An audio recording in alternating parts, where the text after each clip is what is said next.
everybody. Welcome to Locker Room. This is Southland's podcast for men, where we redeem men's conversations, talk about the right things in the right ways. My name is Scott Hatfield. Thanks for checking out the podcast. This podcast is about helping men pursue a relationship with Jesus, to redeem men's conversations and challenge men to go and lead and fight for the most important things. I want to remind you of a couple quick things right now in this calendar. We just kicked off Fight Club Monday night at the Nicholasville Campus. Phenomenal, 36 tables, around 250 guys. If you're interested in jumping in with us, you still can. We'd love to have you. It's Monday nights from 7 to 9. It's in Building B at the Nicholasville Campus. We'd love to have you. We're just kicking off the second week this next Monday and excited about that. So if you would go to southland.church/groups, you can click on the Nicholasville Campus, scroll down to the group selections until you find Fight Club, and then sign up. Also, if you're interested in starting or joining a locker room group, we'd love for you to do that as well. Same situation, southland.church/groups. Pick your campus, start or jump into one. I talked to a couple guys from Lexington that are starting one, and just real excited about that. Listen, we got a good one today. I'm really excited about our two words and our guest today. He and I have worked together in a number of different roles. I got to work at his campus. It's been really fun. He's a great friend. He's very talented. He's got a heart of gold. I love his passion. I'm grateful for the way that he loves Jesus and loves people. He's a gifted worship leader. It's not even what he does. He does that sometimes on the side, but he's got amazing hair. He's got probably the best hair on our campus, and he has the best mustache when he normally has it. A mustache that firemen would be jealous of. He's Danville campus pastor Brian Lucas. How you doing, man? Hey, what's going on? Dude, it's good to have you. Where's your stash? Yeah, so, it's summertime. Is that so what it it is? is hot. Is that what it is? It's hot. We're in the 90s right now. I mean, it's hot. Yeah. It's hot. That And lip so was screaming, give me some relief. It's one of those things, you wear your white. Yeah. You wear your white in the summer. Yeah. In the fall, you put the white away and the stash comes back. Stash comes out. Hey, and listen, there have been moments where you've taken it off, and then I don't know, man, it's like a chia pet. It comes back on fast. It's like I just saw you, and then all of a sudden it's bam, it's there. There's a going joke around staff. In fact, it was at the staff retreat one year. Daniel Mercer. I mean, they were playing up the CP, the campus pastors, and he was me. And so, I mean, he lived it up. He would dive down. He'd come back fully bearded and come back down. And then just the stash. Yeah. Oh, that's it funny. Changes often. I got you.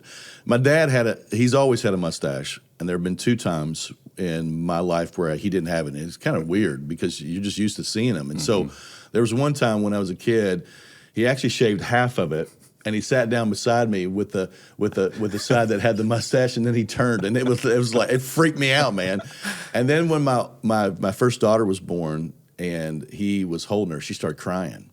And it was like, I didn't know the stash could be scary, but he actually shaved his mustache for her after that for a little spell, and then of course it's been back. But anyway, I had a mustache, a little one.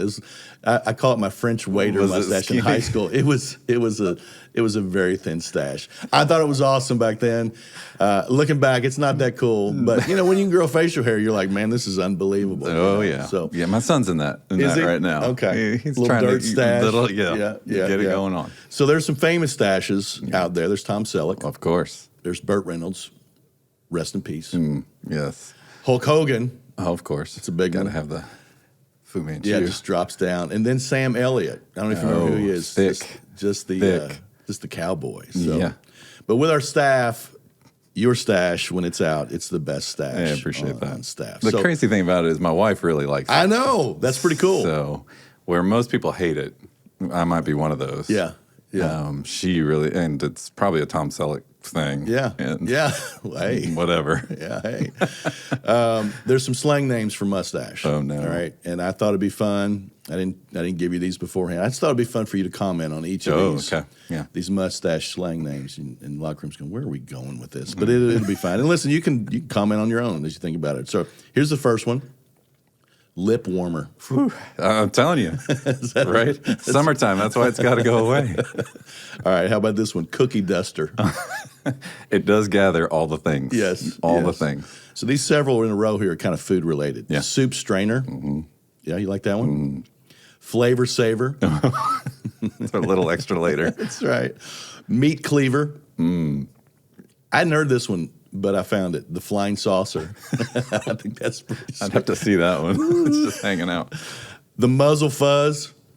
Yeah. How about that? Yeah. Dental drapes. Okay. Never heard that one before? Hadn't heard that one either. The lip toupee. I think that's awesome. The dirt squirrel. I don't know. I don't know either.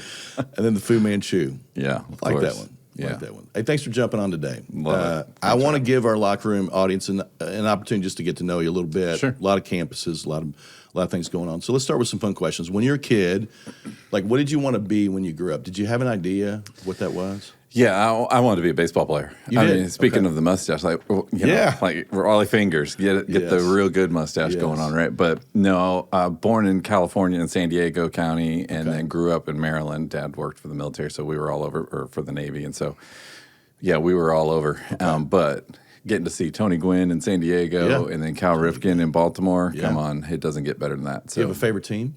Currently, let's go O's. And their first place O's. Okay. Was that your team growing up too?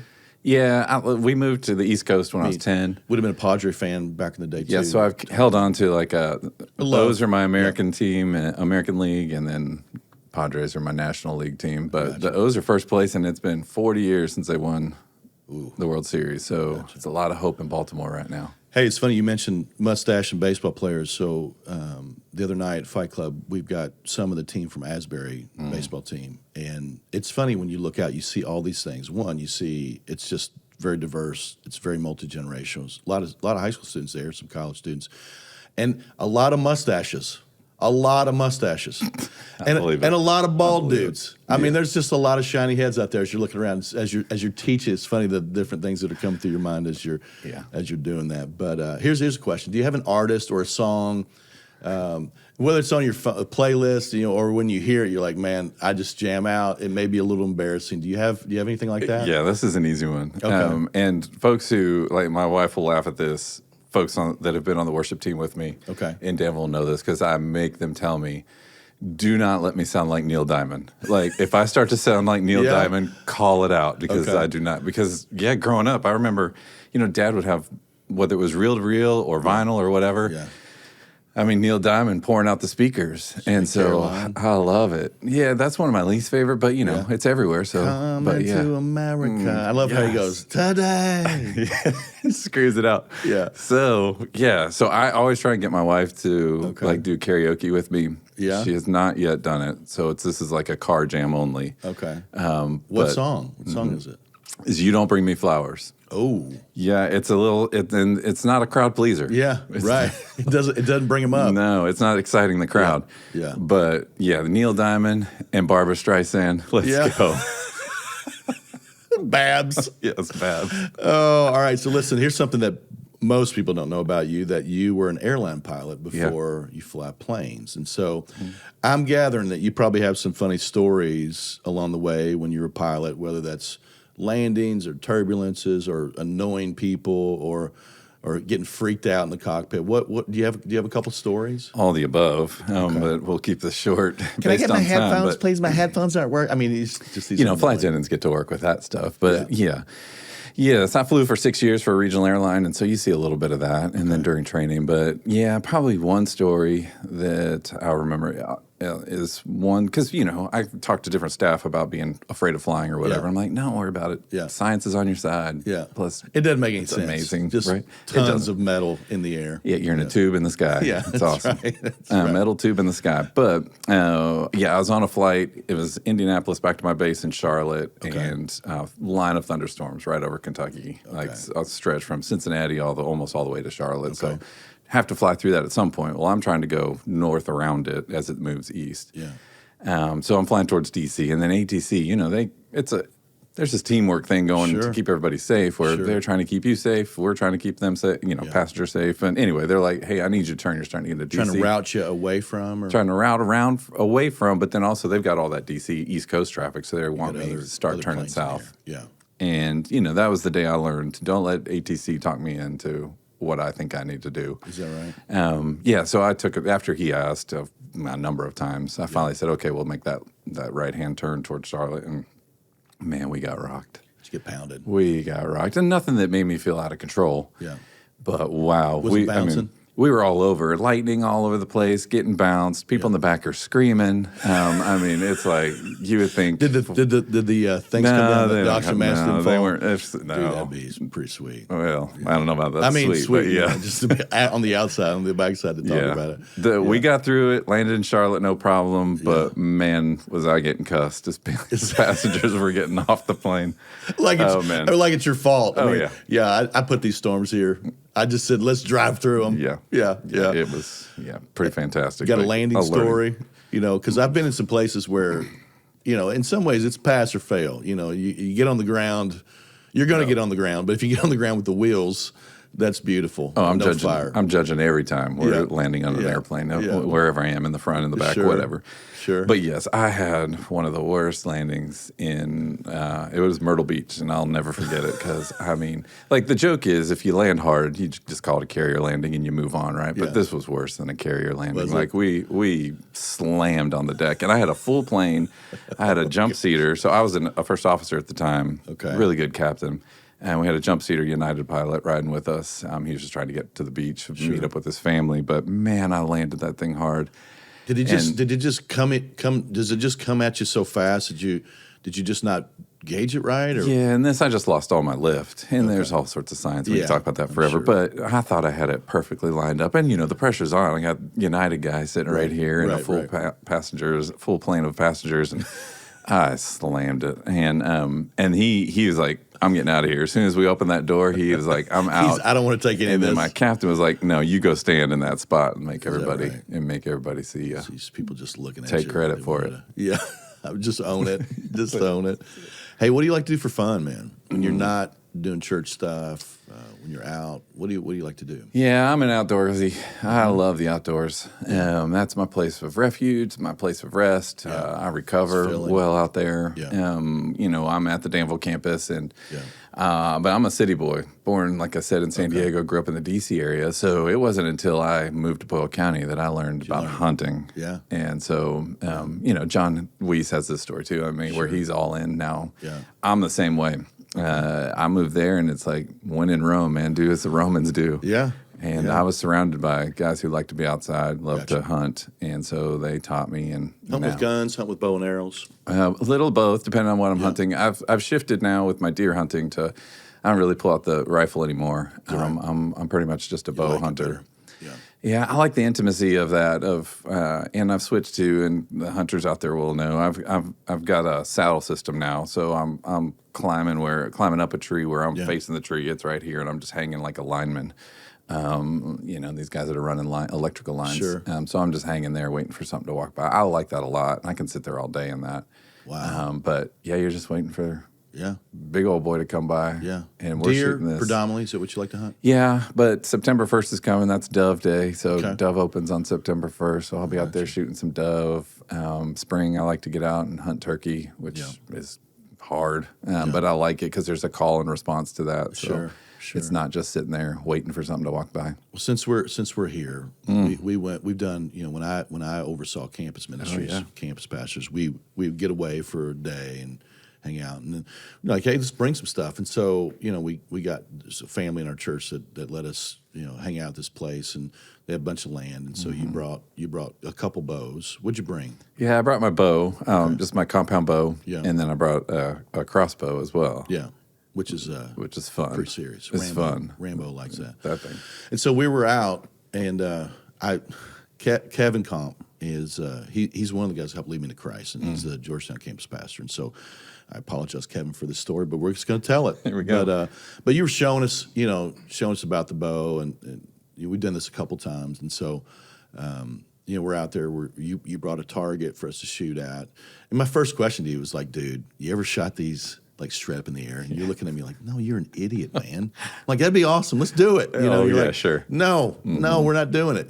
So we each take a turn, with both bows. And I think this was the compound bow, right? I think he had the crossbow. Did he? He was all lined up. That's right. Yeah, so we're all going through it, and it's a day that we're just chilling, man. Shorts, ball shorts, sweatpants, whatever. And so he's standing there a long time, and I just went, I just had this idea, and so I went behind him, and he's aiming at the target, man. Yeah. And I just went behind him and pantsed him. And I didn't know it, but I got it all. Yeah, I got it all. And I look up, and there's just these hams just right in my face. I mean, it just serves you. It serves you right. And he doesn't move. No, just held it. He's like a sniper, man. I mean, nothing is going to dissuade him. I don't know exactly where the arrow went, but we were all crying. I mean, he's going to get me back at some point, but I love that dude. But we had so much fun, man. It's fun. It's great. It's cool to get to do that. Tell us a little bit about your family, your wife, your kids. How long you been married? Your kids, their ages, their names? Yeah, married to Jennifer. Okay. We hit 25 years this year. So 25. 25. Awesome. Yeah, she's a North Dakota girl. So we met and did the long distance thing for a little bit. And then she was the crazy girl that followed a boy to college. And so we both ended up at Asbury and got married there and started our lives together. And then, Wow. And we've got 3 kids. We've got Lauren, who's in her second year at college. She's at University of Cumberland's. Yeah. Hard to believe that she's already at that. Yeah. And my little girl, my baby girl. And then 2 boys. We've got Nico, who's a sophomore, and Levi, who is a big old 5th grader this year. Yeah. Yeah. Nico, is he taller than you? He passed me. Did he? We don't like to talk about it. Yeah. We don't like to talk about it. He's going to have a great stash. He just has a face for it. He's got that thick hair, too, man. He's got it going on. He does. Danville's our second campus. How old, remind us of how old the campus is, and what do you love about serving there and those people in Danville? Yeah. So we're recording this towards the end of August here. Yeah. We hit 14 years first week of September. 14 So we're close. We're close. Yeah. So the big joke this last year has been we're teenagers. But 14 years. Yeah. It is amazing. I was able to join the campus right after it started. We opened it in September of 2009. Yeah. And I joined staff in Danville October of that same year. Right. And so was there on opening day. And it is, I love that campus, love that community. It's funny, if you go back, I kind of fought a little bit when I was joining the staff on moving there because we were living in Nicholasville. And I thought, well, I'll be going back and forth between these campuses anyway, so what do I need to move down there for? But there were some guys that fought for it. I'm glad they did. We love being a part of that community. Love living there. Our kids are in the Danville system. Titletown, man. Titletown is real. It's real. I mean, we're here in the fall, and I mean, if you've not been to a football game down there, you really should. You should do yourself a favor, man. It's fun. Yeah, when Danville and Boyle play, they play every year, and this year it's on Labor Day weekend, but it'll be packed, and the enviroment's just so fun. It's awesome. It's so fun. But yes, and then what I love also about the campus there in Danville is the fact that we've got Southland, right? From day one, and this isn't gloating in any way, but from day one, we opened the doors of the biggest church in town. Yeah. So you've got that history of Southland. Right. Move into a new town. Right. You bring the resources with you. Yeah. But then we've got the intimacy of a smaller campus and small town feel, and I love that. Yeah. I love being a part of the community, love what we've been able to do as we kind of were the outsiders there at the beginning and been able to mend those relationships and make sure that everybody knew we were in town to love on people. And we're not here to take over share anybody. Jesus. Yeah, absolutely. Yeah. I got to serve there a while back in an interim phase for student ministry stuff, and got to know a lot of people, and we've gotten to do Fight Club down there, and some great men, and it's a great campus. The people are awesome. It's so much fun, man. I'm so thankful that you're there, and I'm so thankful that we're there in Danville. Thanks for sharing a little bit of your background and your family and your love for our church. Today, our 2 words are enduring faith. Yeah. Enduring faith. And so we're not going to lay up today and make this easy, but I want to dig out those words so that we can get a context for where we're going today as we dig out your story, because words matter. And as we're thinking about today in 2 words, I thought about lots of different things, but we landed on enduring faith. And the word enduring means resilience.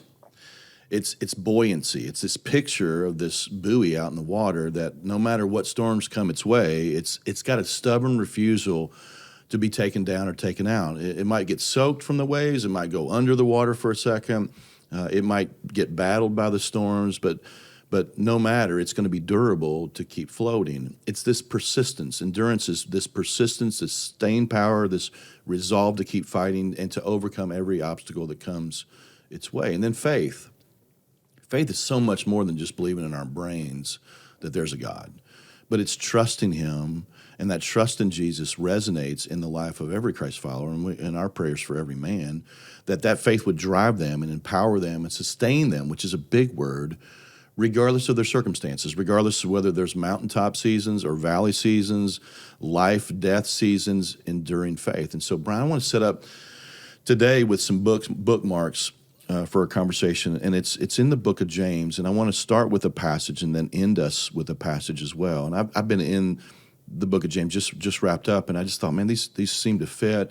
And just in case you're trying to Google in your mind, what is a bookend? Well, if you think about a shelf, there's usually these things that hold books together, hold them in place, they support them, and they keep them upright. And so there's a bookend on the left and there's a bookend on the right, and it holds the books in place. It grounds them, it keeps them straight and solid. And so this first passage is in James 1, 2 through 4, and I'll just read it, and we can talk about it. And James just gets in it really quickly. He says this, James 1, 2 through 4, consider it pure joy, my brothers and sisters, when you face trials of many kinds, because you know that the testing of your faith produces perseverance. Let perseverance finish its work so that you may be mature and complete, not lacking anything.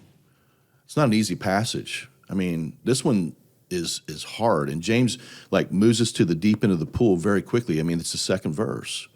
James this book is centered on us having a real, raw, enduring faith. And so as you think about those, consider it pure joy, my brothers, when you face trials of many kinds, because you know that the testing of your faith develops perseverance. Let perseverance finish its work so that you may be mature and complete, not like anything. As you think about those three verses, what jumps out at you? Yeah, that verse sets the whole idea of our two words today up so well. When I think about enduring, right, that has good connotation to it and also has bad connotation. Right. You think about enduring relationships. Well, that's sweet and nice, and absolutely. But you also have to endure, going to flying world again. You have to endure flight delays or whatever that might be. So so you have to endure in a hard way too. And then faith is just acting like God is telling the truth. And so there's this idea of in life, through the good and the bad, we're going to choose to trust God and what He's telling us. And this verse just sets up the idea that, we are going to have to persevere. Yeah. We're going to persevere through good and bad. Yes. And so, I really like that, how you've set that up. Yeah. The testing of your faith produces perseverance. And then at the end it says, let perseverance finish its work so that you may be mature and complete, not lacking anything. This verse is loaded with purpose. Perseverance moves us toward maturity. It makes us complete. It's like how swords and knives and even certain types of art are made. The metal is forged through extreme heat, and that metal is set between a hammer and an anvil, and it's beaten into this beautiful image or a weapon that can be used that becomes very effective. And so trials and hard times are just part of the story. We don't get to opt out of them. And Nickel just recently, a couple weeks ago, talked about the prosperity gospel. And it's just not found in Scripture where, hey, you follow Jesus and everything is up and to the right for the rest of your life. Faith in Jesus doesn't take away our pain. It doesn't move or remove our circumstances. It doesn't mean that we're always going to be happy or healthy or wealthy. It's just not there in the Scriptures. In fact, Jesus said the opposite, John 16:13. I've told you these things so that in me you may have peace. In this world you will have trouble, but take heart, take courage, because He's overcome the world. Mm-hmm. And so He wants us to know that life with Him, just like life, will be filled with trouble. And He says trials of many kinds. Expect hard times, expect pain, expect trouble. But take heart, take courage, partner with Jesus because He's overcome the world.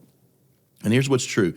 Hard times will either build our faith, and if we're not careful, it'll destroy our faith. I mean, I've seen plenty of people. Your own story is just a phenomenal story where people endure such hard times and their faith grows and it transforms them and it impacts those around them. It's this huge megaphone. Pain is a megaphone. And then I've seen people who had faith in Jesus, and the hard times come and they get knocked over and their faith evaporates and it crashes down to the ground. And so let's talk about some really difficult trials that you and your wife Jenn have walked through. And so, let's start with maybe your life as a newer believer at first. And so talk about what that was like growing up, walking, what it meant to walk with Jesus, and then what your life was like initially when you started following Jesus. Yeah, sure. Yeah, and to kind of set that up, I think we look at our Bibles and we see story after story of what you're just talking about, of hard, of good, and then people's choice. Are we going to follow after God, or are we going to run away from God? And so I think as our lives are being written, it's a story God's writing. Yeah. We get to make that choice too. And so, when I became a Christian, so I grew up in church, and the background is mom's Hispanic, Mexican background, and so it was Catholic church. Great hair. That is where I get the hair, for sure. Yeah. But she's, Catholic background. Then we move across the country, and it's, let's try this church because we hear there's a good speaker there. It was a pastor at a Methodist church, and so that was kind of where we did our growing up. And in that background, it was a lot of discipleship, getting to know the Word, getting to know kind of foundational stuff, but I didn't really understand the relationship. And then to get to my senior year and go off on a youth weekend thing, and that's when God opened up my eyes of this is a relationship. Yeah, this is real. And so that's when I was like, I'm here, I'm all in, God. I want to follow you. So that's when I became a Christian. Yeah. Chose to follow him, and then life was like, and growing up, I had this just blessed life. Grandparents lived until their 90s. Yeah. Set up with parents who stayed together, loved each other well. Siblings that were all healthy. And so it was like, that's my picture. Become a Christian, then it's only going to get better than that, and then so off to Asbury and decide I want to be in full-time ministry for the rest of my life, and then it kind of goes weird as you start to walk in and go, I went back and watched Gary's podcast of the battle that's real. Yeah, Satan demons. Yeah, and I mean, there you start following Christ and you become a target of that. Yeah, for sure. Yeah. The great thing is that we, again, still have a choice. And there's that verse from John 16 that you just read. Yeah, in this world we are going to have trouble. Yeah. Jesus is bigger. Yeah, we don't Jesus quit. Is bigger. Yeah. So for me, it was in 2009, losing my mom. What happened? What did she walk through? She ended up, so they followed us to Kentucky when we moved back in 2005, and she just took her time on finding a doctor, which ended up being a bad thing because once she found her doctor, they found cancer. So she had cervical cancer, and found out in 2008, and then in 2009 she was gone. And I was flying airplanes and trying to decide, is that what I want to do the rest of my life? But with her death, it really changed my focus of what was important, for sure. But that is one of those lines in the sand of my life of, life is hard. How old was your mom when she passed away? Yeah, she was only 50. She was 59. Well, yeah, because she's a January birthday, so she would have been 59. Wow. Way too soon. She was the fun in the family, the glue for sure. Yeah. And I'm so thankful that two of my kids got to meet her and get to know her a little bit because they still remember her. But that was painful. So your mom passes away, you leave the airlines and you jump into ministry, come on staff at Southland. And by this time, you've got two children. You got Lauren and Nico. And you share with me that you and Jenn experienced two miscarriages. They were both after having Nico. So you had Lauren and you had Nico, and then you guys had two miscarriages. And, talk about that. I mean, I don't know that a lot of people have a lot of discussions around miscarriages, but what was that like for you guys? Oh yeah, it's super hard. Anyone that's walked it, and you've got experience there, it's really hard. And I think, our wives, my wife Jennifer, she had to deal with it differently than I did on the grief side. Right? Yeah. On the grief side, but we were on this. Again, my background is everything works out fine and dandy, and so it's child number one on staff at Southland. Great, things are good. Oh yeah, and then you get to that, and it's like, oh okay, everything comes to a standstill again, almost like revisiting when my mom passed, and. It's difficult because we were expecting everything to go as smooth as they went on the first two. And we found out, and then you go in the ultrasound room and they don't hear a heartbeat, and then your wife is, that's just devastating. And then the second one, we find out, again, you have a little PTSD of walking into that room where Jenn didn't even want to necessarily go get that ultrasound done again, and then it's a repeat. And so because it was her second, The second one was we were further along? A little bit further along. Okay. And also because there's multiple now, they're going to do genetic testing and all of that. So, so we, even with that, when we were able to find the sex of the baby, and found out that it was going to be a little girl. Yeah. And so having to grieve that process too. And you named her, right? Yeah. So we named her Sydney after finding out. And we kind of just did it. And, our charts are available now to us through my chart or whatever. And so we found that out, not from the doctor, but just looking at what was going on there and saw it on her chart and went, oh. And so, we named her, and that's just a way for us to remember. Yeah.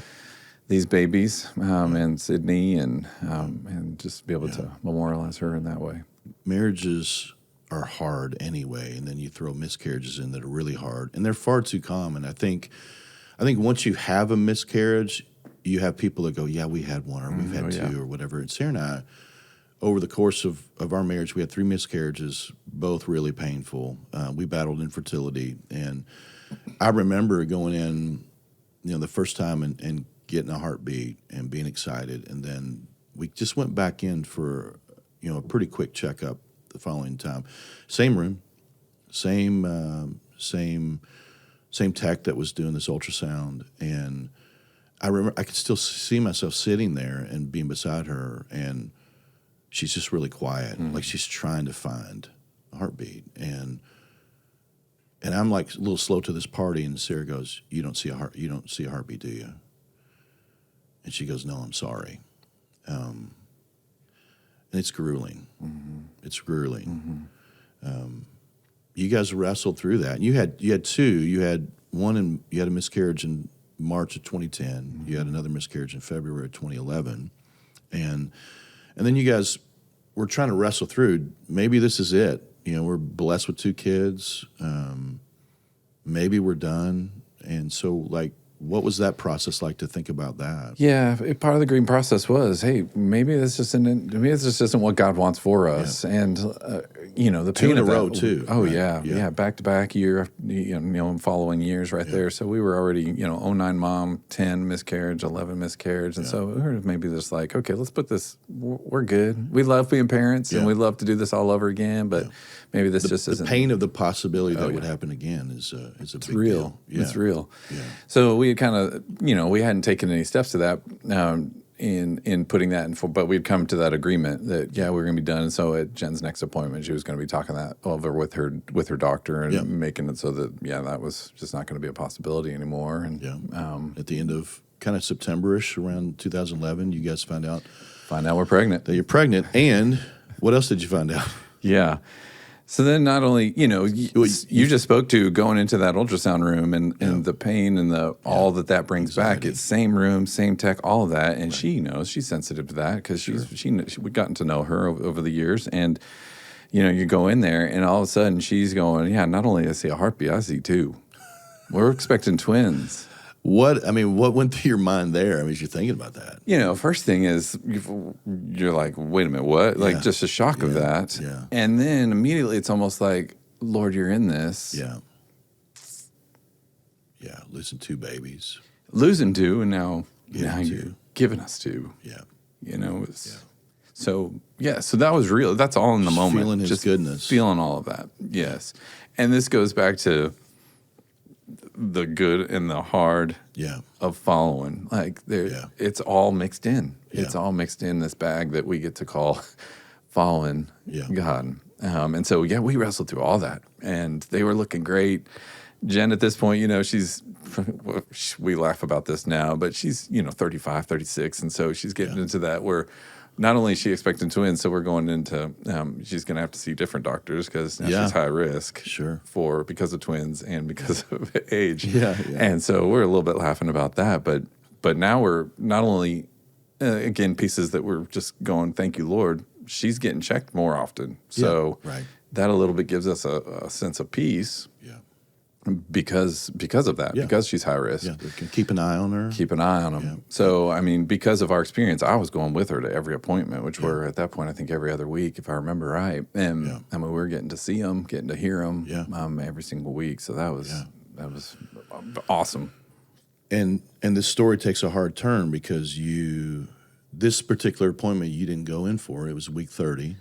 And she's doing a normal checkup, assuming everything else is fine. Again, you've done this a number of times, and so when she's there, what does she find out? Yeah, I work for an awesome church, so I was able to go to all those visits. And again, we're in Danville, we're going to Baptist in Lexington, so I mean, it takes a whole morning to make that happen. So we got to a point where everything was looking good, nothing really to worry about. So hey, you go to this one by yourself, and I'll stay back here in Danville. And I got that phone call, and Jenn called you. Jenn called me. Yeah. She called me. I remember it being in the morning because it was a Thursday run through. I was doing worship leading down in Danville, and so we were doing that normal thing. I get a phone call, step out and take it, and she's just in panic mode.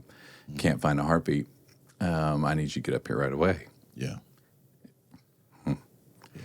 And so, I'm on my way. And I remember Shannon Colwick's our children's pastor down there. I'm like, I need you to pick up Nico from kindergarten. He gets out at noon. Yeah. I'm heading to Lex. Here's what's going on. Yeah. And I remember that car ride because we hung up, and then I'm on my way. And just as soon as I get out of the parking lot, you just go the flow of emotions. Like you're questioning, is this real? Is this not? Maybe they're missing something. Sure. Then it quickly turns to, God, what is, like, this can't be true. Yeah. I start getting really mad. I'm banging my fist on the steering wheel. Of course, I'm crying. I'm all the things, just trying to, and then I pull into the parking lot and trying to gather myself, knowing that I'm about to walk into who knows what with Jennifer in the news. Yeah. And even through that day, we just didn't even really come to the understanding what was really going on, because no one really came out and said, there's no getting this baby back. This baby's gone. Yeah, so what you heard was you have one baby that has a heartbeat, and they couldn't find, in baby B, they couldn't find a heartbeat. Yeah. Right. Yeah. And so we're like, they're just missing it. Yeah. That was not so. And so the rest of the afternoon was trying to figure out, do we need to go and get these babies now? Yeah. So we processed that. And then 30 weeks, man. At 30 weeks. Pretty early, yeah. 30 weeks. So, they're starting to give her steroids, and just in case they're going to deliver, they're wanting to make baby A as strong as possible. And then they come to the decision, now we're going to wait and just see how baby A does. Okay. Does in this state. And so Jenn starts bed rest at the hospital. So she literally goes for a normal checkup and ends up there for the next 4 weeks. 4 weeks. And she would be on bed rest, unable to be home with you and the kids. You got little kids. And on top of that, she's in the hospital, and she's in a bed knowing that she has 2 babies in her belly, and she's going to anticipate probably long before full term giving birth to them. And the reality is, and again, as it's sinking in, is that you've got one baby that's okay, and you've got one baby that's not. But no matter, you're going to have to deliver 2 babies, which leads to great gladness and joy and great grief. Yeah. And so she sits in the bed every day for 4 weeks. And you've got to go back and forth and manage all of that. And I guess for a second, I know your wife, and your wife's amazing, but just talk about how amazing your wife was through that situation, how hard it was on her to... Oh, yeah. Yeah, amazing doesn't describe. Yeah.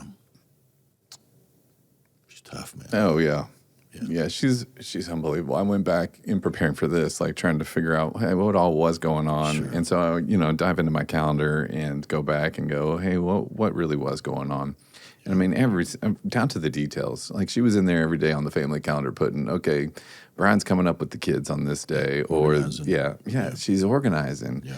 While still processing the fact that, just like you said, she's going to have to deliver at some point, and all the emotions that come from that, and also still worried about baby A. Yeah. They got to a point with him that he was going to be fine. It looks great. He's thriving, doing well, growing. So you're doing great. We can take the monitor off. I mean, she wouldn't do it. Yeah. She wanted that monitor on 24/7, be able to hear that heartbeat. Yeah. Which I get. I understand from here, but I can't even imagine sitting in that bed all day long, all night long. Yeah, they're right inside. But not only that, and did she process that and just stay close to God through all of it? She had great friends who would go and visit. It was crazy time in Southland history, there were 5 different moms that were either on staff or spouses of staff members who are all giving birth during that time. Is that right? And so, I mean, they would come in, roll in, and visit with her a little bit, and that kind of thing. Of course, we've got close friends that we've built up through life groups here at Southland who are there sitting with her. But not only that, but back to how amazing she is. She is still very close to one of her nurses that was there with her during that time, and they just built a bond through that. And she was phenomenal, and so they've built up a relationship, and we still stay in touch with her to this day. Man, what a job that these men and women, these doctors and nurses have, and when you find great ones, man, it makes all the difference. You guys deliver at 34 weeks. April 27th, 2012, and you deliver your first son, Levi, who's alive. And then they deliver your son, and you named him Benjamin, baby B, who was stillborn. Yeah. What was that day like? Yeah, because of all the planning that goes into that, and, we know it's going to be a C-section and all that, so we have time to kind of think through, pray through, work through what that morning's going to be like, and then, they want to do it first thing in the morning, so... not only that, but then figuring out the kids on the other end that we already do have. And so what are we going to do about that and all of it? So, there's so much going on. How old are Lauren and Nico at the time? Yeah, in 12. So Lauren was born in 03, so she would have been 9, not even 9. She was only 8. And then, and Nico was born in 06, so yeah, he would have been almost 6. Yeah. So yeah, they're hanging out with Granny, and they'll come up when it's time. But yeah, I will never forget being in there with Jennifer for the C-section and how it worked out. Baby A was going to survive. Baby B was already gone, and so deliver baby A first. So out he comes, and of course it's at 34 weeks, and so he's tiny, but he comes out looking great. Sure. And he gets whisked off because now this baby's off to the NICU. So. And then just the meeting eyes with my doctor, with Jen's doctor when Benjamin was born, it's painful. It's just hard. Yeah. And that was a moment that we shared that Jen didn't, because they've got the cover and all that. But I won't ever forget that moment, and just the sorrow that was in her eyes. Sure. And she was excellent during that time. But that was hard. Yeah. And so then we went through the process of wanting to be able to hold him, get to meet him. Yeah. And Baptist does such a great job with this. There's whole what I would call ministry towards this. Yeah. And so they do a good job of making sure he's ready and presentable to come to us. And so, we spend a little time with him. I've been on the other side of visiting families that I care about in our church, and multiple churches I've been a part of, but I remember getting a call really early, very early in ministry for me, and I ended up at a hospital in Louisville with a family that we love, and they stillborn a baby too. And so I literally walk in. I'm brand new to ministry, and they're just there holding this little baby, and they asked me if I'm happy to hold them, and I did. And another family in Seattle that we walked through with this, and then even a family here in a church, very sweet family that I love, and she was there for bed rest, and all of a sudden she delivered, and it was stillborn, and man, I mean, just grueling. Look at this beautiful little baby, and it doesn't matter whether the baby's alive or not. You love this baby, and so from there, you guys, Nico ends up in the NICU, and Levi, then, I'm sorry. Levi. Yeah, I'm sorry, Levi. Thank you, man. I get my own kids' names wrong. Me too, every day. So after you guys leave the hospital, you guys decide that you're going to do a service for Benjamin at the Lexington Cemetery. What was that like? Yeah, once we got to meet him, we just knew, we just wanted to celebrate him. Yeah. Even though we didn't get to meet him alive in this place, we know that he's off and living in glory. Yeah. And that someday we will get to meet him. And so we wanted to honor God in that, but also celebrate him. Yeah. And so, again, Central Baptist at the time, Baptist Health now, and they were great in how they set it up. Lexington Cemetery has a little area that is Babyland, and they do that. And so, we put a service together. Gordon Walls, we asked him, he was my boss at the time, so had him come on. And is the best. He is amazing. Love him. But so just his words were so comforting that day. It was. And then, also the love and support of staff members and friends and family that were all there. Yeah. It was a good thing. I'm glad we did that. You've used this term, choosing to trust. Mm-hmm. And that's kind of important in this topic today as we talk about enduring faith. But it's a choice. Mm-hmm. You get to decide. Yeah. Is he truly for me? Is his promises true? Is he really there? Regardless of what's going on in my world, whether it's easy, hard, or all-out confusing, or just utterly devastating. Talk about how you guys just continue to try to choose to trust Jesus through that moment. Yeah, I mean that's something we have to choose to do every day, whether it's with God or with our neighbors or with our family members. We have to choose to trust in all sorts of ways, right? So how could we not choose to trust the God of the universe? The God who sent his own son to be a sacrifice for us. So, you and I have joked about this in the past, but Jennifer and I just recently did a Prepared Rich study where it's for pre-marriage couples, right? Married, 25 years, and we're average. At the end of the assessment, it said average. Let me tell you, this couple is not average. They don't know what crap they've gone through and what they've walked through. We're average. But the one thing that stood out to both of us as we kind of took that was faith and our belief individually, our belief as a married couple, our belief as parents is foremost. Yeah. And so that stood out on that random test. Sure. But we know it to be true too. Yeah. And we're not each of us can handle all that load all the time. Yeah. And so there are times where we have to share that. Yeah. Sometimes you're stronger, sometimes she's stronger. Yeah. But we're choosing every day. Yeah. In this, that even if I have to if I have to tap out today, I know that you've got it, and I know that we're still going to follow. That's what it is. King. That's what it is. So a lot of times when people miscarry, it's so early, and they don't know the sex, and they don't get all of those things, and they may not even name their kids, which is okay too. But I love the fact that you guys thought about this, that, hey, there's an eternal perspective in all of this, that even though there's loss, and whether you lose a kid in womb, in utero, or 9 weeks of pregnancy, or 30 weeks of pregnancy, or 10 years of life, that baby has a heart and a soul, and that baby was knitted together by God. And so talk about just... Because I know that there are people that are listening that have walked through this, and maybe they've not thought that much about this, but just this eternal perspective of one day, when we get to heaven and we see Jesus face to face, and even more than that, how we'll be reunited. Talk about that. Yeah, for me, it all stems from God is so on purpose with everything. He is in all the details. Right. We can see that in all. Again, I'm an outdoor guy, so I love seeing it happen in creation. Yeah. I love being able to witness that. I love being able to, look at our bodies itself, how they're all put together. Yeah. So how could God not be in this too? And we're reminded of it in Scripture. Yeah. Psalm 139 is David's really plea to God about Noah, and his praise to God too for knowing us before we were created. Yeah. And so before day was we even have a day they're written in his book. That's exactly it. That's exactly it. So again, choosing to trust, I'm trusting that God is real in this book, and what this book says is telling me, someday I'm going to be with him.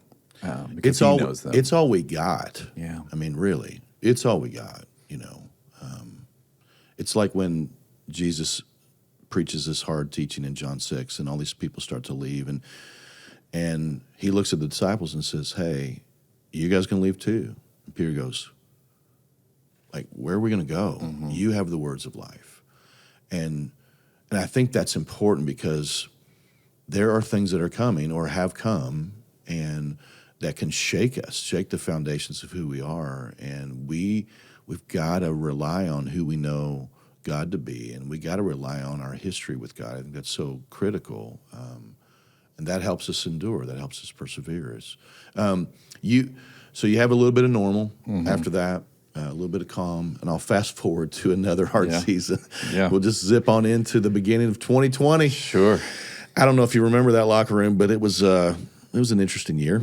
And I'll just rattle through these events so that you can expound on them afterwards. But COVID happens, okay, hard season. All of us are trying to figure out how to navigate, and there's no toilet paper, there's no wipes. People are losing their minds.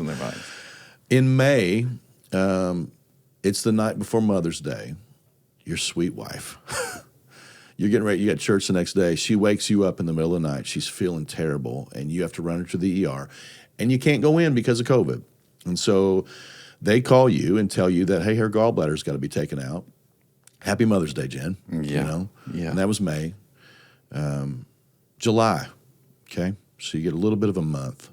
July 4th, you got family staying with you in from out of town. You guys do what everybody does for 4th of July. You eat, you enjoy family, you hang out outside, you guys light some fireworks off, and you enjoy the fireworks, and then eventually you go to bed. And then in the middle of the night, you're woken up by somebody knocking on your window. I think they tried to call you and you didn't hear them, and they tell you to get up and get out because your house is on fire. Yeah. And you get your family up, and you even notice that on the other side of the wall you can see a glow of fire. And you grab Jenn and Lauren and Nico and Levi, and you've got pets that you got to get out of there, and you got family that are staying with you, and you guys head out to the front yard. Like, what do you see? What's going on in that moment? Yeah, it was insane. Nancy, our neighbor, she thankfully got up to go to the bathroom and then sees the glow from her window on our house. And so, tried to call us. And I don't know if like smoke stuff was already starting to happen with that, or we just didn't hear it, but didn't. And so next thing I hear is on a window right next to our bed, she's banging on it, your house on fire, your house on fire. And so, I hear. Yeah. So I hop up and make sure I'm not dreaming. And then, no, this is real. So run around. And like you said, I saw the glow and this is real. Yeah. And so, start gathering everybody. Jenn and I are on the bottom floor and everybody else is upstairs. So it's gathering all of them. We get onto the front yard, kind of our rally point. And at that point, the fire trucks are starting to roll on scene, but it's fully engulfed in the back of my house. And so you're just watching that thing go. And there's no stopping it. There's nothing you can do in that moment but watch it. Yeah. Wow. Your house is inhabitable, right? Mm-hmm. And over the next year, you have to walk through insurance companies and figure that out. You got to work with contractors, and you guys have become nomads. You're bouncing around from one place to the other. Again, COVID's going on. You're at your mother-in-law's house for a little bit. You end up in two Airbnbs, and then you end up in hotel rooms. And so, you said it's a year and a day to when that fire happened to when you got your keys to be able to go in. And so, right? 3 a.m. she knocks on my window on July 5th, and then we get our keys back a year after that, right out a year after that. And so it was insane. The trauma, like with your kids, that's a big deal, man. All real. My nieces, that's the family that was staying with us that night, they're still nervous about coming to our house. Is that right? Still nervous about it. It is real when you walk back into the house. And so, yes, we talked about the fire started in our carport, which was attached to the house. And so took our cars, took the carport, and started to come into the residence on the backside before the fire department got it under control. And then smoke damage, obviously, throughout. So structure was pretty much still there, but it's gutting it and starting all over. So it was a full year. And again, some of that is blessing that we have to look at and go, okay, God was in this because it is COVID. Which is crazy. Yeah. So this Airbnb that we stay at, it's not booked because nobody's traveling, you can't really. Right. And it's attached kind of to the college there in town. It's Center College in town, and so college isn't meeting either. So it's empty. So we actually got a big portion of that year being able to stay there. But it was we were nomads. So that's July, and also in July, the hits keep coming. Come on, Jenn has some health issues. Even a cancer scare that leads to some surgery right after the house fire. And you guys, when that comes up, you got to shift a little bit away from, you're thinking about the house, and you ask Jim Cox, who is a friend, and he's on staff here. He oversees facility stuff. He's done construction stuff. thankfully, good grief, thankfully, to help you with some of the house reconstruction stuff. And I know there are other people that, that leaned in and helped you for sure. But, and thankfully throughout all of that, she ended up having to have surgery, and it wasn't a cancer. It wasn't cancer, but she's got to navigate getting better again after all of this other stuff. And so, I mean, it's crazy, man. It's a lot. Yeah, that was the moment I think I was like, okay, I can't take this anymore. Like one of those Job moments of like, it's just too much, God. I can't. Yeah. And if my greatest sin is probably in my life is trying to be God of everything, right? I'm going to try and do everything on my own power, my own will, all those things. And at this point, it was like, I can't do this anymore. I cannot navigate us bouncing from house to house. I can't navigate construction. I can't navigate a wife that has possible cancer. Virtual school. All of it. So, yes, I had to make some phone calls. And I had great friends who were encouraging me to do that, who were saying, Brian, you got to release some of this. Yeah. And I had to. Yeah. And it'd be cool if we were at the end. We're not. But we're not. And so, fall of 2020, your youngest boy, Levi, is playing soccer. And he's playing in a game, and after the game, he has a lot of back problems, just hurting really bad. And you guys get eyes on him and looking at him, and then he has a second game, and he ended up going for a ball head-to-head with another player, and he went down, and he stayed down. And that really got your all's attention. And so, you're getting him checked out, and all of a sudden, there were these bigger concerns, not just, hey, he's just hurt his back. Initially they think things like Levi could have brittle bone syndrome, something that you shortened that I'm not going to be able to say, but you just shortened it to spondy. Yeah, spondylolisthesis. Yeah, for a guy who went to public school, that's a big term, and it just means lower spinal injury, right? Mm-hmm. Or he might have just a bunch of smaller spinal fractures, which doesn't sound good. None of that's good, and he continues to feel worse, and you guys end up having to eventually go, hey, we got to take him to UK hospital, and they do scans, and they do an MRI, and they do blood work, and on November 10th, they drop a bomb on you that your 8-year-old son has what? Yeah, he's got B-cell lymphoblastic leukemia. He's got cancer. Yeah.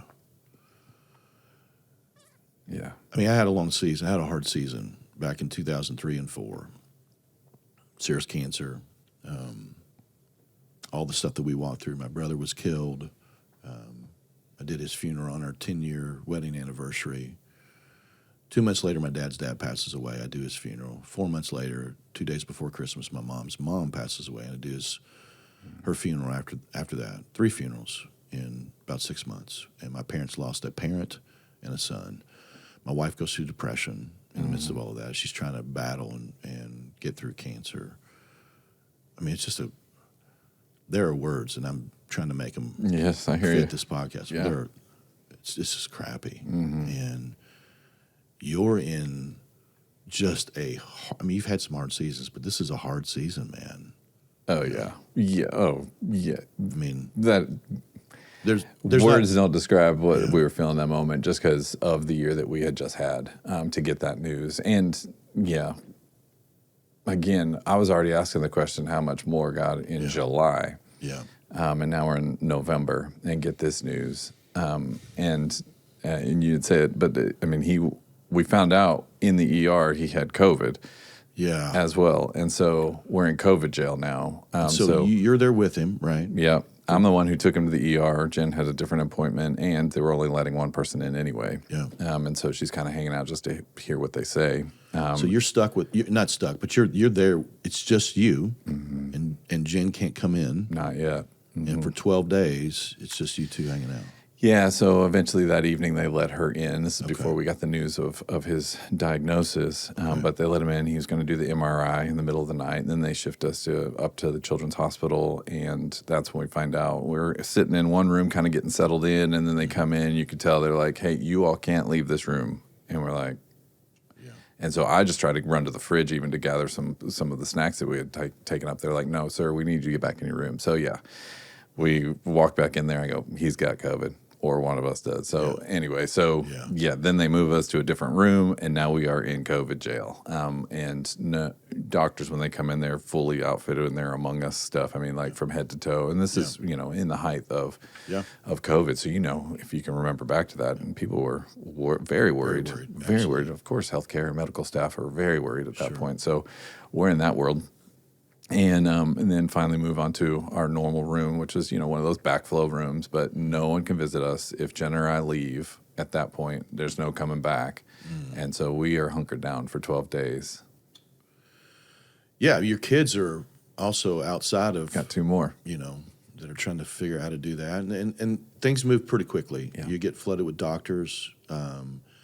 The Dance Blue Clinic. Talk about that for a second. Because, God forbid, I hope nobody that's listening to this podcast at some point is going to need this. Yeah. But if they do. Yeah. Amazing people. So when we found out the news, we were greeted by a doctor from Dance Blue who gave us the rundown. What he has, here's the treatment plan. We're going to start tomorrow by getting a port put in his chest. It'll be a central line right into, and this is what we're going to access all the time. When we have to give him medicine, when we need to take blood, he'll have spinal taps, all the things, right? We get all that explained. But Dance Blue Clinic is amazing. So it's an oncology hematology department at UK Children's Hospital. That UK University has, the University of Kentucky has taken on. There's a group there that does a 24-hour dance for them every single year, and they call it Dance Blue. Yeah. They make millions of dollars with this dance, and that's awesome. So yes, the clinic itself has been renamed Dance Blue Clinic, but it is world renowned, and we have had the best care here in Central Kentucky. And there are places everybody's heard of St. Jude or Mayo Clinic, but man, Dance Blue is amazing. Yeah, that's really cool. So you find out you probably got a 2-year fight on your hands. And Levi, again, he's 8. He's 8. He's not 38. He's 8, and he goes from one chemotherapy appointment to another. Initially, I think you said that they were doing him kind of 3 times a day. Then they give him steroids to try to help him, and of course that kind of knocks him off kilter. You said he became a little angry bear at times. Oh, man, you don't like Levi on But steroids. You know what? I don't blame him. I'd be pissed too. Yeah. He's trying to balance school eventually and work and fight for this cancer, and feels terrible. He's got a blood transfusion. He's picked and poked constantly. You guys spend a lot of time at UK Hospital with some great doctors and nurses, and then the doctors tell you that there's a really good chance that he's going to be able to defeat this. But obviously, there are no guarantees. Sure. It's not 100%. And so I just want to refresh, our listeners. You're in the middle of COVID. You just experienced a house fire. 4 months from that. You're living in your mother-in-law's house or Airbnbs or hotels. That's exhausting. I don't even sleep good when I'm in my own bed. I don't like going somewhere. I mean, I'll go, but I never sleep good. Your kids are doing a remote school. Jenn just had a procedure. She was battling some unsettling health issues. They thought it was cancer. Thank God it wasn't. And then your son, your youngest boy, is playing soccer. He gets an injury, and you just think it's back pain or something. And then all of a sudden you end up ushered down a road that no parent wants to go down, and then tell you cancer. Yeah. Consider it pure joy. Yeah. Yeah. And again, with Sarah's stuff, seeking clarity and answers for her breast cancer. There were so many appointments where we'd go, and I'm trying to get clarity. I mean, I'm advocating for her. Sometimes her mom is with us, and when we would go, we're looking to get answers, and we just end up with more questions at times. It was super frustrating, and sitting with her through those chemotherapy appointments and dealing with the aftermath and watching her get sick, throw up, be nauseous, start to lose her hair. I shaved her head. I can, even though it's been 20 years now, it's like yesterday, man. And just watching her get beaten up by the cancer and the chemo. And I'm in the shotgun seat trying to take care of my 2-year-old daughter. And I think, on a regular basis, we think we're in control of our lives because things are going pretty good. And you just realize in a moment, a snap of a finger, that we're never in control. We just think that we are. And I know for me, I would have traded Sarah in a heartbeat. Oh, yeah. I mean, if it were possible, I would rather have taken that from her.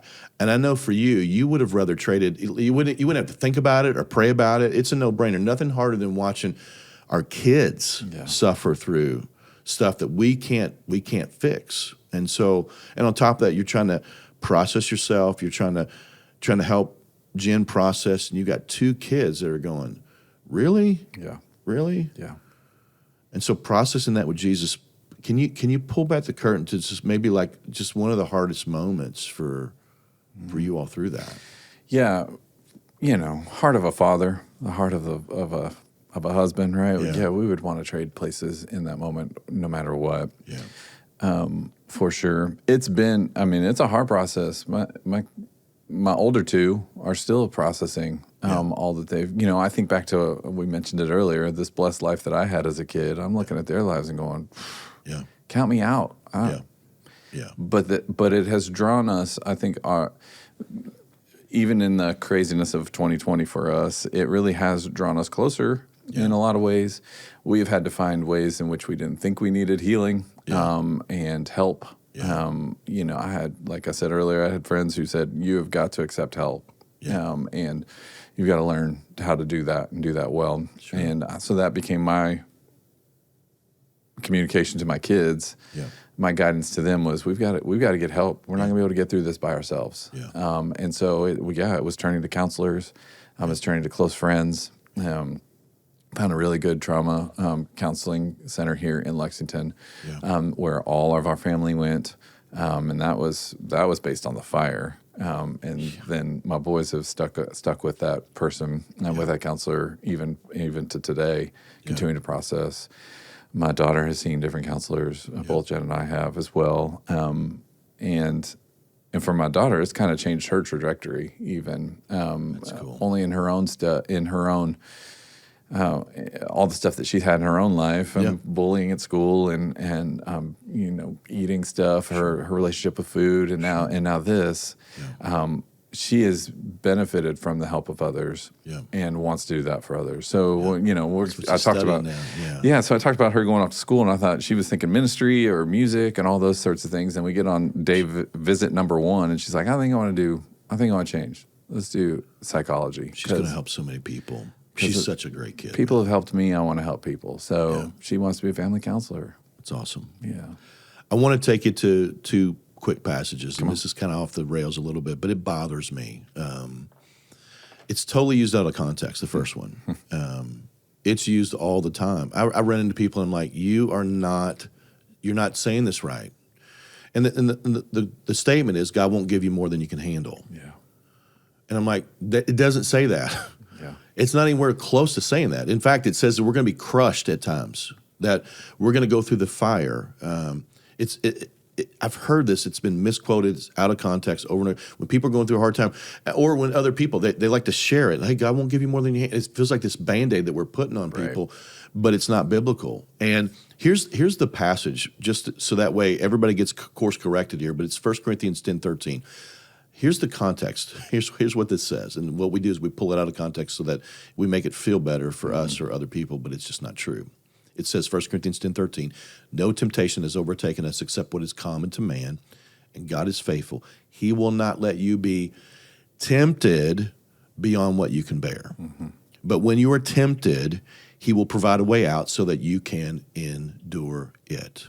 This verse is only talking about temptation. Mm-hmm. Paul wants us to know that when the enemy comes our way, and he does at a frequent pace on the daily, God is with us, and he won't allow us to be tempted beyond what we can bear, which means if we're tempted, if we sin, it won't be because God didn't cover us and protect us. We will just have chosen to step across that line and sin. He will not let us be tempted beyond what we can bear. He's provided so many things around this to help us stand strong in that. This passage has nothing to do with hard times or circumstances out of our control or turbulences of life or storms that we go through. And so the question is does God allow us to go through things that are too hard for us? And the answer is? Totally yes. Unequivocally yes.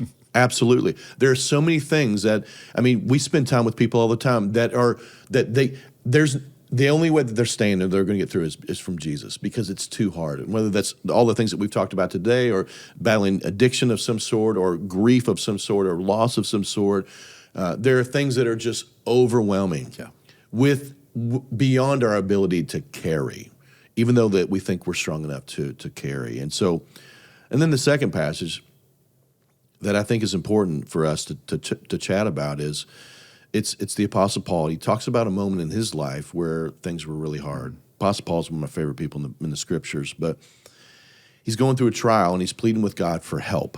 And it's found in 2 Corinthians chapter 12, and I'll read 7 through 9. And it says, I was given a thorn in my flesh. It's interesting. A messenger of Satan. Oh, wow. To torment me. And then it says in verse 8, 3 times I pleaded with the Lord to take it away from me. Verse 9, but he said to me, my grace is sufficient for you. My power is made perfect in weakness. And then Paul says, therefore I will boast all the more gladly about my weaknesses, because Christ's power is resting on me.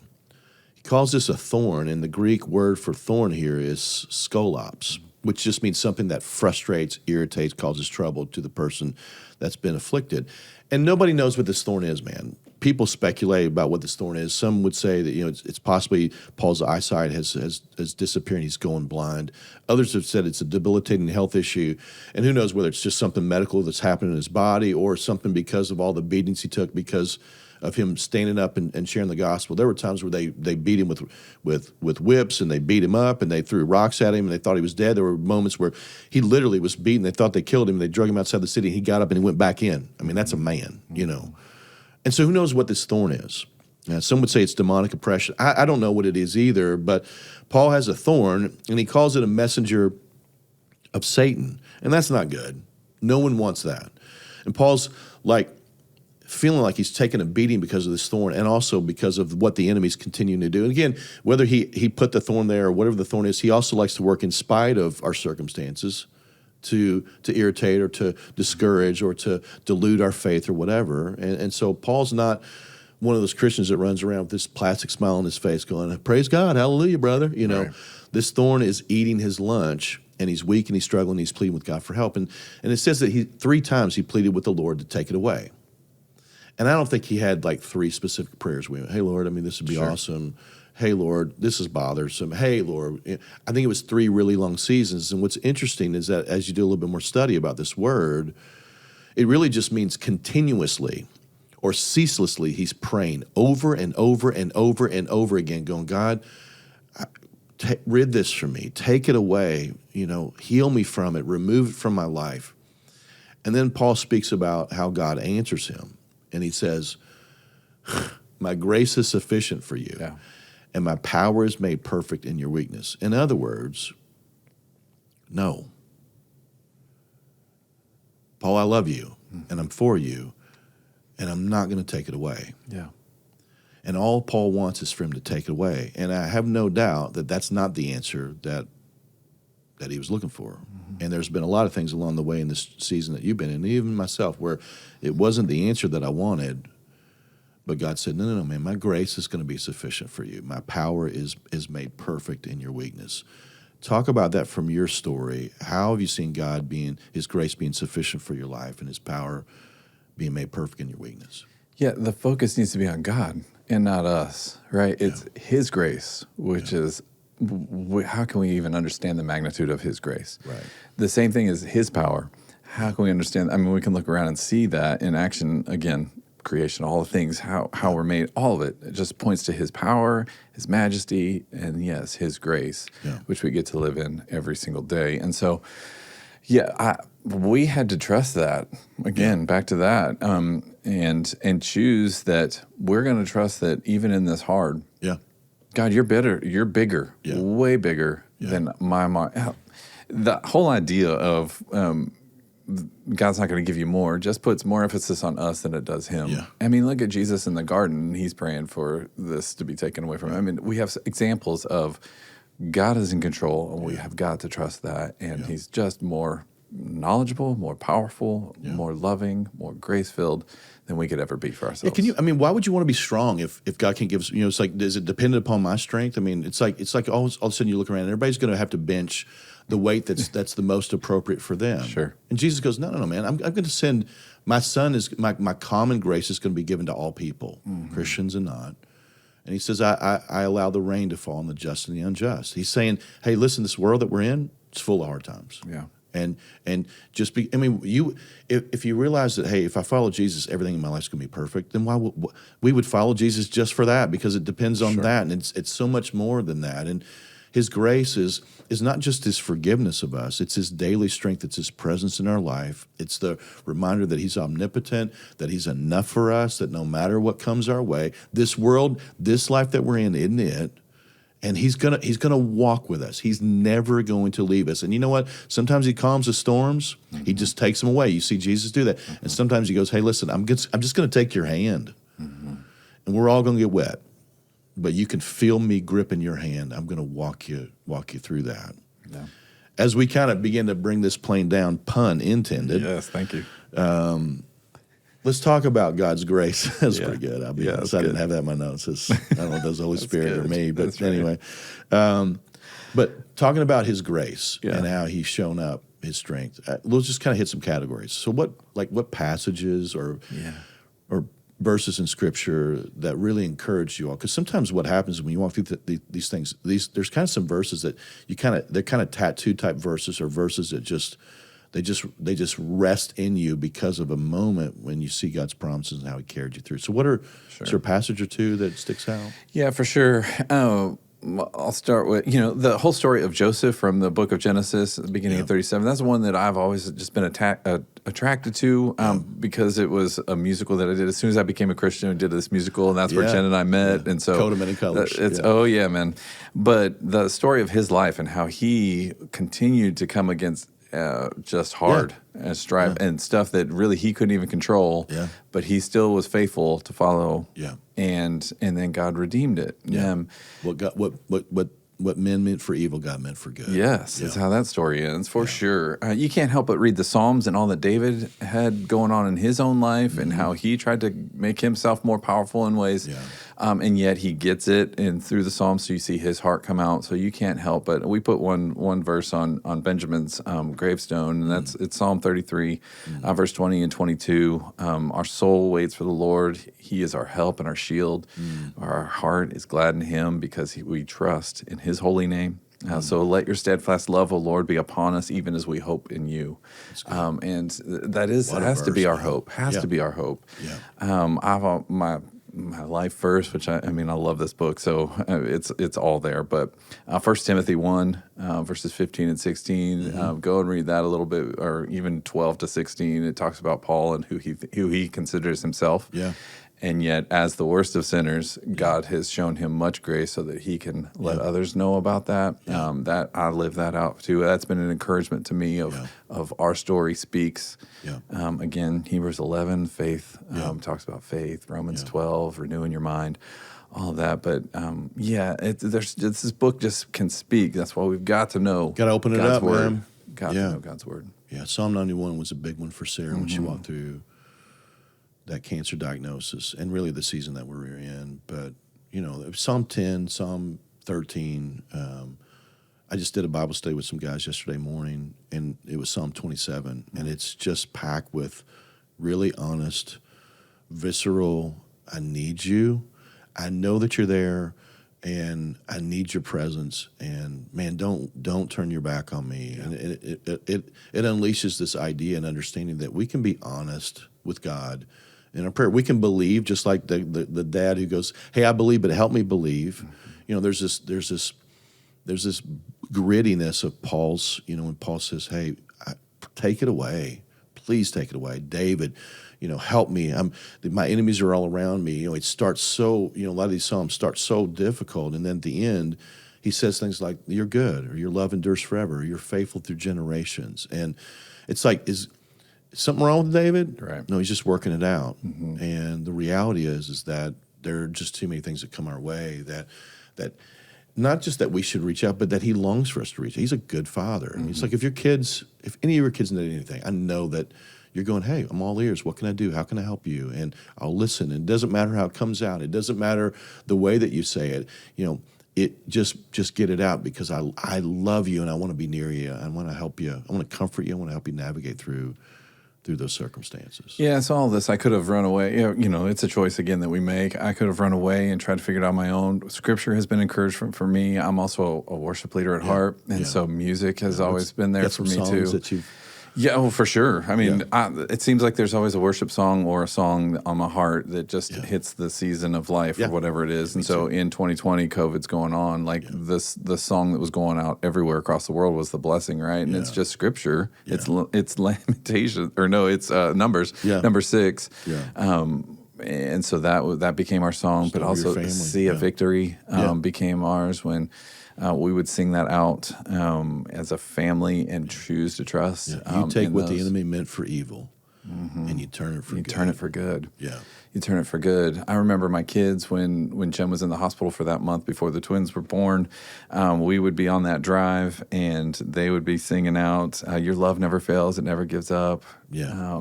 Just hearing a 5-year-old and 8-year-old singing that in the back seat, I mean, that's only God in those moments. And then we just sang this last weekend, "Christ be magnified," and in the verse or in the bridge of that song, it talks about being in the fire. Yeah. And I mean, if it puts me in the fire, I'll rejoice because you're there too. Yeah. I won't be formed by feelings. I'll hold fast to what is true. If the cross brings transformation, I'll be crucified with you. Yeah. Yeah. Yeah. I was able to worship lead this weekend, and that was fresh on my mind. Did you how'd you do? I got through it. But, you know, the campus down there knows me well enough to know that there's going to be tears flowing. Sure. That's all good, man. It's good. Important passages and scriptures and songs. And another way that God demonstrates strength is through his people. Yeah, for sure. How did you see God minister to you and your family through just God's people? It takes a village, y'all. It takes a village. We have been blessed. We were invited to Southland by some friends of ours who we knew from college. And we moved back to town, and they're like, "Hey, come to church with us at Southland. Don't just come to church with us, but join our life group. We meet on Saturday nights and just keep talking about the message and that sort of thing." And we've done life together since then, and that was a long time ago. And we still are really close. But so those were the people that were there on my shoulder, holding my shoulder when Mom took her last breath, and they were praying for us. Those were the people that were bringing food over when we needed it. But even beyond that, groups are so much more than just, hey, let's get together and let's study. Let's actually do life, you know. Yes, because and John has said it before, when you feel another pain, then you know that they love you. When you feel someone else's pain, that is true love. And that's been this group for us for years. That's awesome, man. But then fast forward to 2020, and I was mentioning people saying you're just going to have to accept help. We had lost both of our cars. It's the summer. We normally take our vacation during the summer, and that was just not going to be possible. One, the stage that we were in, but also we don't have a vehicle. So family that we know and love dearly called us and said, "Hey, take our car and keep your trip." And so they loaned us their car. That's not normal. And then you mentioned people from the church who helped rebuild our house, get it back in. Which is now just such a blessing to be able to have that home that we live in now and be able to share it with others and it become a host place. This list is long. From gift cards, there's another campus, Richmond campus, their guest experience team took up a collection of gift cards for us, and that got delivered to us. And that's amazing. Then there's this campus and others came together while we were in the hospital in COVID jail, and they couldn't get to us, but they dropped stuff off for us every single day, whether it was Chick-fil-A or a shake, or most important thing is we got a text, "Hey, we're in the parking lot. We can get to you, but we're praying." And we couldn't see them. Our windows, because we're in COVID jail, our window was looking at a wall of nothing. Right? We couldn't see them, but we felt every bit of those prayers. And that's been sustaining for us. I say it at funerals when I have the opportunity of, "Hey, I want to be that person that you can lean on when you can't stand anymore." And there were just numbers and numbers of people who have done that for us. You were my boss at the end of that year. And so we'll use that as a loose term. Well, you're the person I reported to, okay? And so you said, take some time, be away. And had to because I was in COVID jail. Sure. But then also I had to because I couldn't mentally or physically make this job happen. So much you can do. Yeah. So giving me that opportunity in this organization, giving me this church, giving me that opportunity to heal. Yeah. The staff in Danville picked up where I couldn't be there. Yeah. Tiffany Jacobs is amazing. I mean, she and Daniel brought over my soul food. They brought over Mexican food on day one of the fire. Guadis, they're like, you need some guadis. Yeah. And I said, yes. She just knew. But then she held the torch. Yeah, she's always phenomenal. Daniel's great. She stepped in when you were able to breathe, and it was pretty seamless. Mm-hmm. And she's just willing to do whatever it takes and love people. This is what it looks like to be the church, you know. You'd mentioned, we've mentioned Jim Cox and his help. Mm-hmm. You mentioned David, Marilyn Monroe, and just how they were with Levi, and on and on. I mean, there's so many things, just with people showing up. And when you're in a situation where you just don't know where all this is going to turn out, and to know that there are people that are consistently lifting you up, or physically in the parking lot outside of that space, it's just really overwhelming. I mean, it just is. There's some cool moments that have happened through all of this. I mean, just one, your marriage, just what God's done in your marriage. There's a texture that comes from hard times, and you learn who people are. That type of thing. You've seen some stuff done in your kids' lives and their family. You mentioned Lauren and just what she's walked through, and making a decision to do, be a kingdom worker and really just become a counselor where she's able to support people. Levi got baptized. Right in the middle of it. He was a little cue ball head right in the middle of chemo treatment.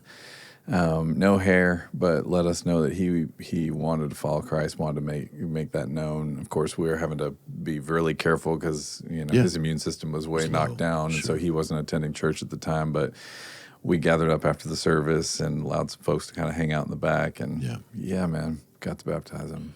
He's 11 now? He's 11 now. Yeah. And healthy.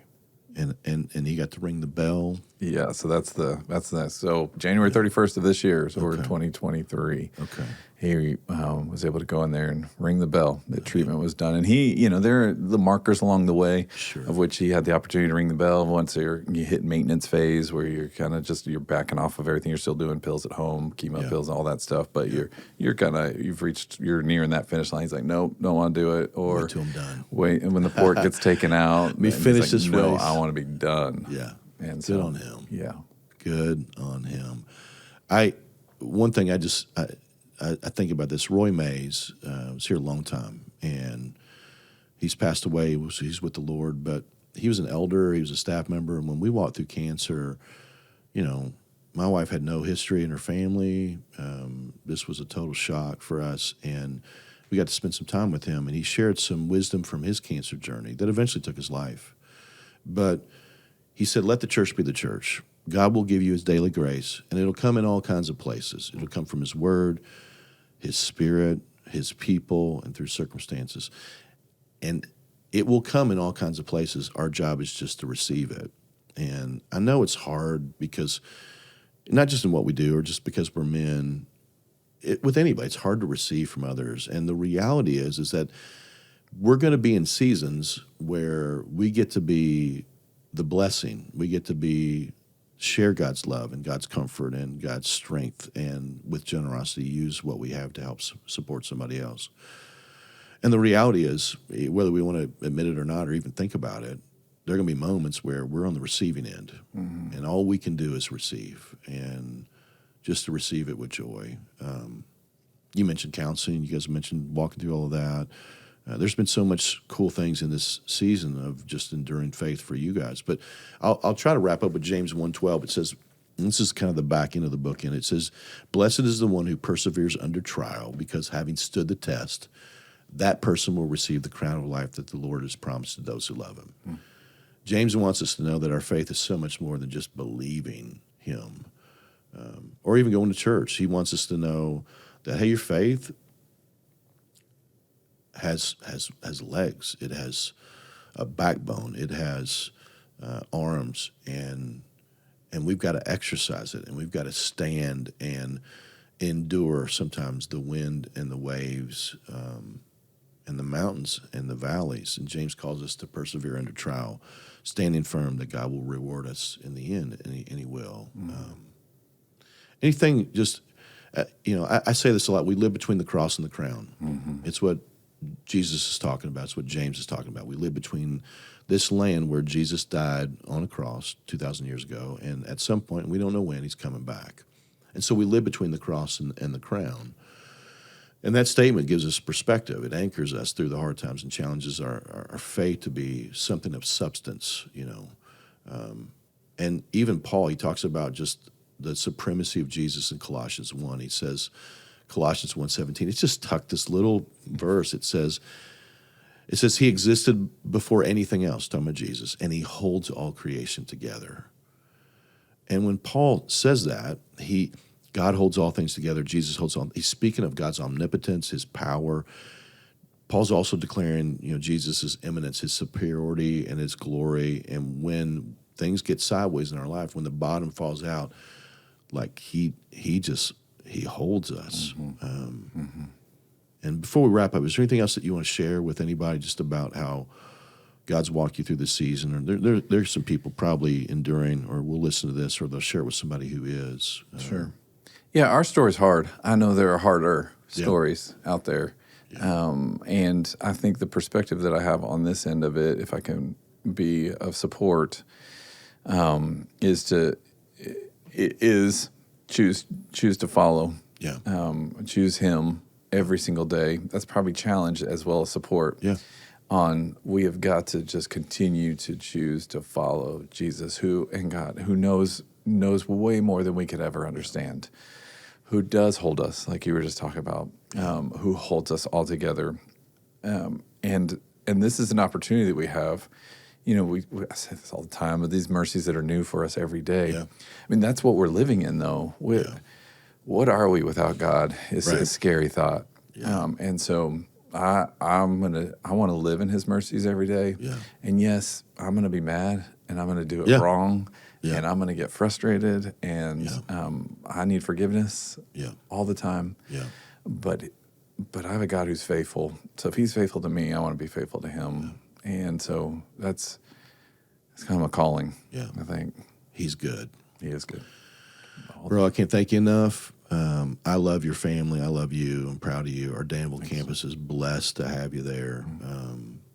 And I hope your kids get to listen to this, because their story too. I mean, they've been a witness to this, and they've walked through this, and they've been an example for so many people as well. My prayer is that just God uses your story to encourage a lot of men and challenge them to cling to Jesus, to fight, to be this buoy, man, that refuses to go under, be taken out, and to persevere. And so if you're going through something, or you have somebody that is, Brian and Jenn, similar to what they've walked through, Brian just said, hey, if you're interested, you want to email him at blucas@southland.church. He'd be happy to jump on the phone, grab coffee with you. If he can encourage you in any way, regardless of what it is, he's happy to do that. So I'll wrap up. Enduring faith, not easy, but it's just what we're called to. If this podcast has encouraged you, I'd love to hear from you. If you're wrestling with Christianity, we'd love to talk about what it means to follow Jesus, get baptized. We'd be honored to help you take whatever step that is. And you're welcome to reach out to lockerroom@southland.church. The email is there in the show notes if you're interested in doing this. And as always, if this podcast has encouraged you, and I think that it has, there probably are some people in your life that you need to share this with, whether they're a man or woman or whatever, but I'd encourage you to share it. So get after it, go lead, and let's go fight for the most important things, and we'll catch you next time on Locker Room.